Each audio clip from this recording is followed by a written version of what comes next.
Welcome to Mrs. Feighery's Chapter 32 for the American Pageant, The Politics of Boom and Bust. During the 1920s, the Republican Old Guard ideology returned. Newly elected President Warren G. Harding was tall, handsome, and popular, but had a mediocre mind and did not like to hurt other people's feelings. He also couldn't detect the corruption that was going on within his administration. His cabinet did have some good officials, such as Secretary of State Charles Evan Hughes, Secretary of Commerce Herbert Hoover, and Secretary of the Treasury Andrew Mellon. However, others, like Senator Albert B. Fall of New Mexico, were scheming. Albert Fall became Secretary of the Interior and was part of the corruption in Harding's administration.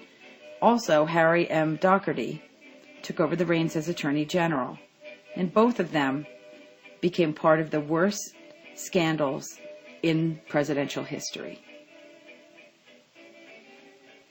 A good man, but a weak one, Harding was the perfect front for old-fashioned politicians to set up the nation in a McKinley-style old order.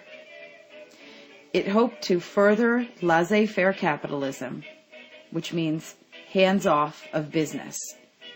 And one of the examples of this was the Supreme Court, where Harding appointed 4 of the 9 justices, including William Taft, who was the former President of the United States. In the early 1920s, the Supreme Court killed a federal child labor law. In the case of Adkins versus Children's Hospital, the court actually reversed its ruling in a court case previously discussed called Mueller versus Oregon by invalidating a minimum wage law for women. So under Harding, corporations could expand again, and antitrust laws were not enforced and pretty much ignored. Men who were sympathetic to railroads headed the Interstate Commerce Commission, which led to less regulation. Wartime government controls disappeared, so the War Industries Board was dismantled, and Washington returned control of the railroads to private hands through the Esch-Cummins Transportation Act of 1920. The Merchant Marine Act of 1920 authorized the Shipping Board, which controlled about 1,500 vessels, to get rid of a lot of ships at bargain prices, thus reducing the size of the Navy. This is going to be a symptom of the isolationist ideology, which is going to be prevalent in the United States during the 1920s. Labor cost much of its power, as a strike was ruthlessly broken in 1919, and the Railway Labor Board ordered a wage cut of 12% in 1922. As a result, labor membership shrank by 30% from 1920 to 1930. In 1921, the Veterans Bureau was created to operate hospitals and provide vocational rehabilitation for the disabled. So the veterans were the ones who were able to progress as a group during the 1920s. Many veterans wanted the monetary compensation promised to them for their services in the war. Something called the Adjusted Compensation Act was passed also, and gave every former soldier a paid-up insurance policy, which came due in 20 years. It was passed by Congress twice, the second time to override President Calvin Coolidge's veto.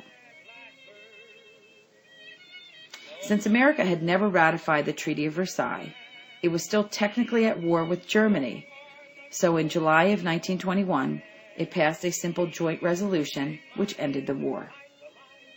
The U.S. did not cooperate much with the League of Nations, but eventually became unofficial observers, and they did participate in conferences in that manner. The lack of real participation, though, from the United States proved to doom the League. In the Middle East, Secretary Hughes secured for American oil companies the right to share in the exploitation of the oil riches there. And disarmament was another old guard Republican policy, which became a problem for Harding, and he had to watch the actions of Japan and Britain for any possible hostile activities. America also went on a ship-scrapping bonanza.